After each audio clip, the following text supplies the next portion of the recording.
हरे कृष्णा दोस्तों, आप सभी का हमारे इस YouTube चैनल ज्ञान की बातें इन हिंदी में स्वागत है। दूसरा अध्याय है सांख्य योग।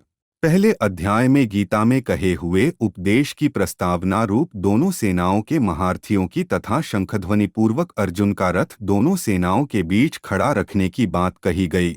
बाद में दोनों सेनाओं में खड़े अपने कुटुंबी और स्वजनों को देखकर शोक और मोह के कारण अर्जुन युद्ध करने से रुक गया और अस्त्र शस्त्र छोड़कर विषाद करने बैठ गया।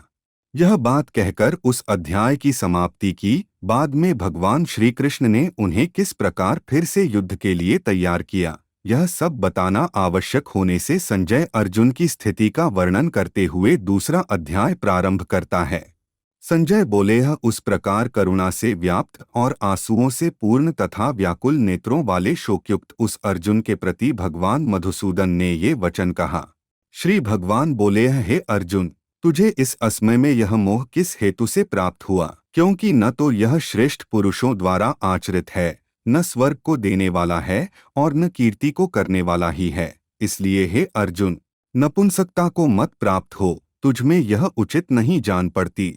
हे परंतप, हृदय की तुच्छ दुर्बलता को त्याग कर युद्ध के लिए खड़ा हो जा। अर्जुन बोले, हे मधुसूदन, मैं रणभूमि में किस प्रकार बाणों से भीष्म पितामह और द्रोणाचार्य के विरुद्ध लड़ूंगा, क्योंकि हे अरिसूदन, वे दोनों ही पूजनीय हैं। इसलिए इन महानुभाव गुरुजनों को न मारकर मैं इस लोक में भिक्षा का अन्न भी खाना कल्याणकारक समझता हूँ, क्योंकि गुरुजनों को मारकर भी इस लोक में रुधिर से सने हुए अर्थ और कामरूप भोगों को ही तो भोगूंगा। हम यह भी नहीं जानते कि हमारे लिए युद्ध करना और न करना, इन दोनों में से कौन सा श्रेष्ठ है, अथवा यह भी नहीं जानते कि उन्हें हम जीतेंगे या हमको वे जीतेंगे, और जिनको मारकर हम जीना भी नहीं चाहते, वे ही हमारे आत्मीय धृतराष्ट्र के पुत्र हमारे मुकाबले में खड़े हैं। इसलिए कायरतारूप दोष से उपहत हुए स्वभाव वाला तथा धर्म के विषय में मोहित चित्त हुआ मैं आपसे पूछता हूँ कि जो साधन निश्चित कल्याणकारक हो वह मेरे लिए कहिए, क्योंकि मैं आपका शिष्य हूँ। इसलिए आपके शरण हुए मुझको शिक्षा दीजिए, क्योंकि भूमि में निष्कंटक धन धान्य संपन्न राज्य को और देवताओं के स्वामीपने को प्राप्त होकर भी मैं उस उपाय को नहीं देखता हूँ जो मेरी इंद्रियों को सुखाने वाले शोक को दूर कर सके। संजय बोले, हे राजन, निद्रा को जीतने वाले अर्जुन अंतर्यामी श्री कृष्ण महाराज के प्रति इस प्रकार कहकर फिर श्री गोविंद भगवान से युद्ध नहीं करूंगा यह स्पष्ट कहकर चुप हो गए।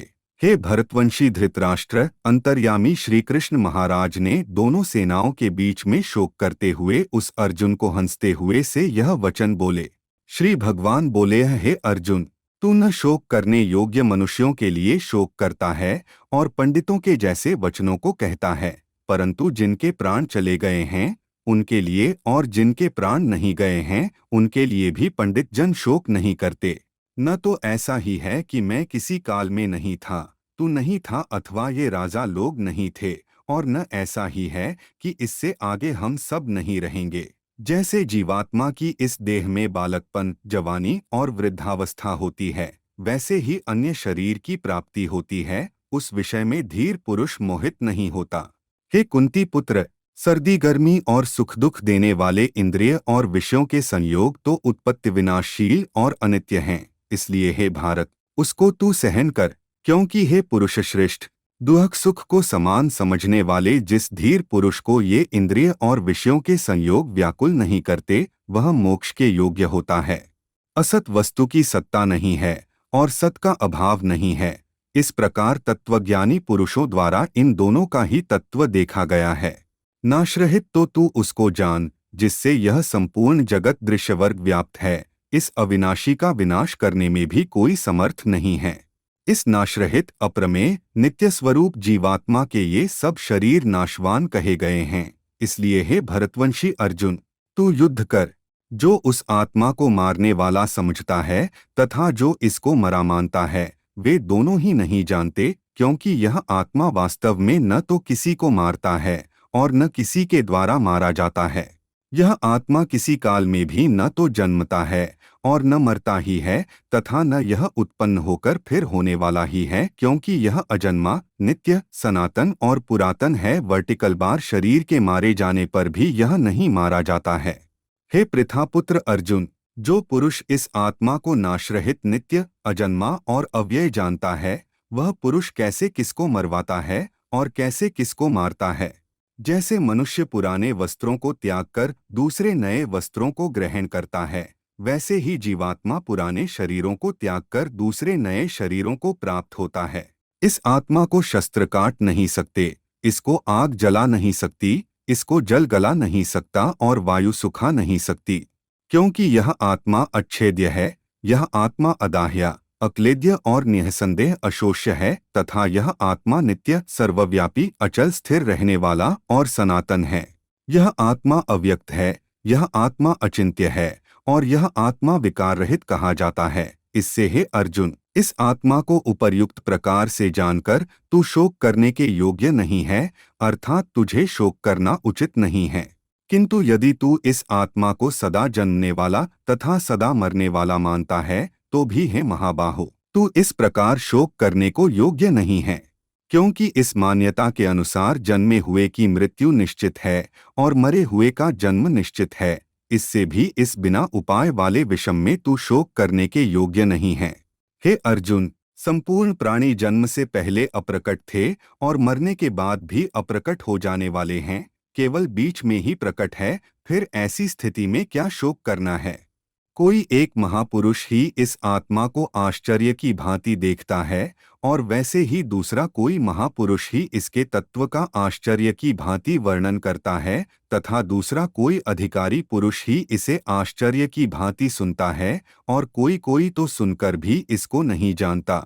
हे अर्जुन, यह आत्मा सबके शरीरों में सदा ही अवध्य है, इस कारण संपूर्ण प्राणियों के लिए तू शोक करने के योग्य नहीं है तथा अपने धर्म को देखकर भी तू भय करने योग्य नहीं है, अर्थात तुझे भय नहीं करना चाहिए, क्योंकि क्षत्रिय के लिए धर्मयुक्त युद्ध से बढ़कर दूसरा कोई कल्याणकारी कर्तव्य नहीं है। हे पार्थ, अपने आप प्राप्त हुए और खुले हुए स्वर्ग के द्वार रूप इस प्रकार के युद्ध को भाग्यवान क्षत्रिय लोग ही पाते हैं। किंतु यदि तू इस धर्मयुक्त युद्ध को नहीं करेगा तो स्वधर्म और कीर्ति को खोकर पाप को प्राप्त होगा तथा सब लोग तेरी बहुत काल तक रहने वाली अपकीर्ति भी कथन करेंगे और माननीय पुरुष के लिए अपकीर्ति मरण से भी बढ़कर है। और जिनकी दृष्टि में तू पहले बहुत सम्मानित होकर अब लघुता को प्राप्त होगा, वे महारथी लोग तुझे भय के कारण युद्ध में हटा हुआ मानेंगे। तेरे वैरी लोग तेरे सामर्थ्य की निंदा करते हुए तुझे बहुत से न कहने योग्य वचन भी कहेंगे। उससे अधिक दुख और क्या होगा। या तो तू युद्ध में मारा जाकर स्वर्ग को प्राप्त होगा अथवा संग्राम में जीतकर पृथ्वी का राज्य भोगेगा। इस कारण है अर्जुन, तू युद्ध के लिए निश्चय करके खड़ा हो जा। जय पराजय, लाभ हानि और सुख दुख को समान समझकर उसके बाद युद्ध के लिए तैयार हो जा। हे पार्थ, यह बुद्धि तेरे लिए ज्ञान योग के विषय में कही गई और अब तू इसको कर्मयोग के विषय में सुन। जिस बुद्धि से युक्त हुआ तू कर्मों के बंधन को भली भांति त्याग देगा, अर्थात सर्वथा नष्ट कर डालेगा।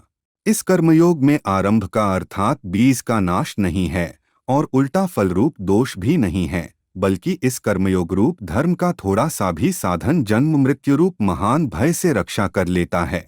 हे अर्जुन, इस कर्मयोग में निश्चयात्मिका बुद्धि एक ही होती है, किंतु अस्थिर विचार वाले विवेकहीन सकाम मनुष्यों की बुद्धियां निश्चय ही बहुत भेदों वाली और अनंत होती हैं। हे अर्जुन, जो भोगों में तन्मय हो रहे हैं, जो कर्मफल के प्रशंसक वेदवाक्यों में ही प्रीति रखते हैं, जिनकी बुद्धि में स्वर्ग ही परम प्राप्य वस्तु है और जो स्वर्ग से बढ़कर दूसरी कोई वस्तु ही नहीं है, ऐसा कहने वाले हैं, वे अविवेकी जन इस प्रकार की जिस पुष्पित अर्थात दिखाऊ शोभायुक्त वाणी को कहा करते हैं, जो कि जन्मरूप कर्मफल देने वाली और भोग तथा ऐश्वर्य की प्राप्ति के लिए नाना प्रकार की बहुत सी क्रियाओं का वर्णन करने वाली है, उस वाणी द्वारा जिनका चित्त हर लिया गया है, जो भोग और ऐश्वर्य में अत्यंत आसक्त हैं, उन पुरुषों की परमात्मा में निश्चयात्मिका बुद्धि नहीं होती। हे अर्जुन, वेद उपर्युक्त प्रकार से तीनों गुणों के कार्यरूप समस्त भोगों और उनके साधनों का प्रतिपादन करने वाले हैं, इसलिए तू उन भोगों और उनके साधनों में आसक्तिहीन, हर्ष शोकादि द्वंद्वों से रहित, नित्य वस्तु परमात्मा में स्थित, योगक्षेम को न चाहने वाला और स्वाधीन अंतःकरण वाला हो। सब ओर से परिपूर्ण जलाशय के प्राप्त हो जाने पर छोटे जलाशय में मनुष्य का जितना प्रयोजन रहता है, ब्रह्मा को तत्व से जानने वाले ब्राह्मण का समस्त वेदों में उतना ही प्रयोजन रह जाता है। तेरा कर्म करने में ही अधिकार है, उनके फलों में कभी नहीं। इसलिए तू कर्मों के फल का हेतु मत हो तथा तेरी कर्म न करने में भी आसक्ति न हो। हे धनंजय, तू आसक्ति को त्याग कर तथा सिद्धि और असिद्धि में समान बुद्धि वाला होकर योग में स्थित हुआ कर्तव्य कर्मों को कर। समत्व भाव ही योग कहलाता है। इस समत्व बुद्धि योग से सकाम कर्म अत्यंत ही निम्न श्रेणी का है। इसलिए हे धनंजय, तू समबुद्धि में ही रक्षा का उपाय ढूंढ, अर्थात बुद्धि योग का ही आश्रय ग्रहण कर, क्योंकि फल के हेतु बनने वाले अत्यंत दीन हैं। समबुद्धियुक्त पुरुष पुण्य और पाप दोनों को इसी लोक में त्याग देता है, अर्थात उनसे मुक्त हो जाता है। इससे तू समत्वरूप योग में लग जा। यह समत्वरूप योग ही कर्मों में कुशलता है, अर्थात कर्मबंधन से छूटने का उपाय है।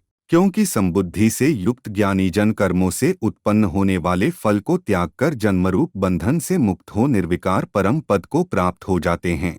जिस काल में तेरी बुद्धि मोहरूप दलदल को भली भांति पार कर जाएगी, उस समय तू सुने हुए और सुनने में आने वाले इस लोक और परलोक संबंधी सभी भोगों से वैराग्य को प्राप्त हो जाएगा।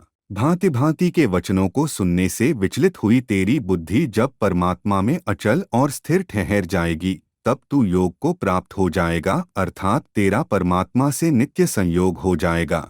अर्जुन बोले, हे केशव, समाधि में स्थित परमात्मा को प्राप्त हुए स्थिर बुद्धि पुरुष का क्या लक्षण है? वह स्थिर बुद्धि पुरुष कैसे बोलता है, कैसे बैठता है और कैसे चलता है?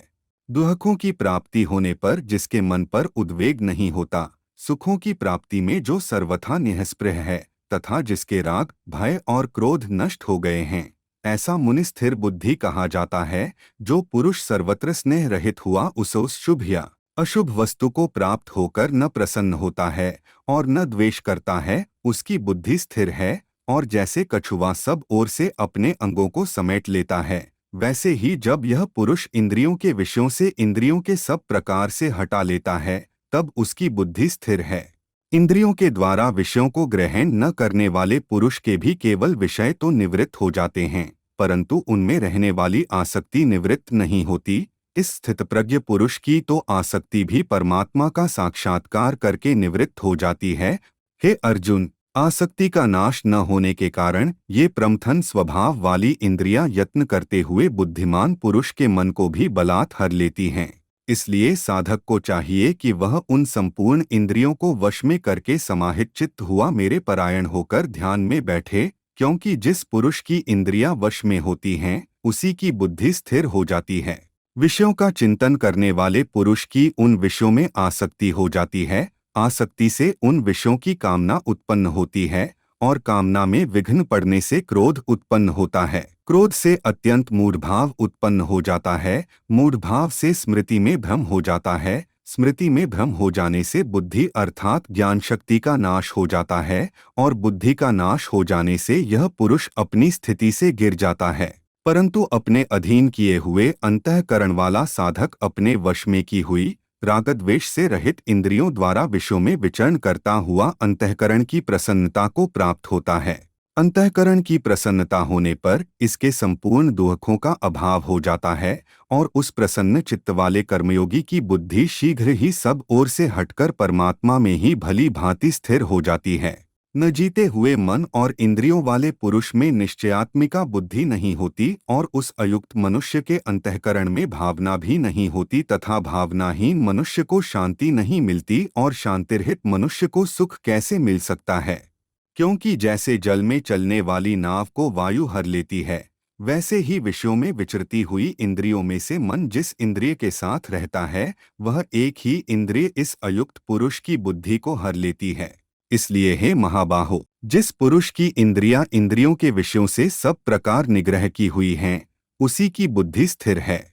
संपूर्ण प्राणियों के लिए जो रात्रि के समान है, उस नित्य ज्ञान स्वरूप परमानंद की प्राप्ति में स्थितप्रज्ञ योगी जागता है और जिस नाशवान सांसारिक सुख की प्राप्ति में सब प्राणी जागते हैं, परमात्मा के तत्व को जानने वाले मुनि के लिए वह रात्रि के समान है। जैसे नाना नदियों के जल सब ओर से परिपूर्ण अचल प्रतिष्ठा वाले समुद्र में उसको विचलित न करते हुए ही समा जाते हैं, वैसे ही सब भोग जिस स्थितप्रज्ञ पुरुष में किसी प्रकार का विकार उत्पन्न किए बिना ही समा जाते हैं, वही पुरुष परम शांति को प्राप्त होता है, भोगों को चाहने वाला नहीं। जो पुरुष संपूर्ण कामनाओं को त्याग कर ममता रहित, अहंकार रहित और स्पृहा रहित हुआ विचरता है, वही शांति को प्राप्त होता है, अर्थात वह शांति को प्राप्त है। हे अर्जुन, यह ब्रह्मा को प्राप्त हुए पुरुष की स्थिति है।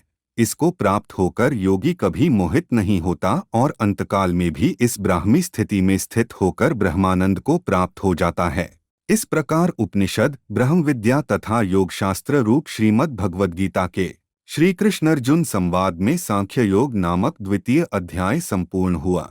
अगर आपको ये वीडियो पसंद आया हो तो चैनल को लाइक, सब्सक्राइब और शेयर करना ना भूले। धन्यवाद।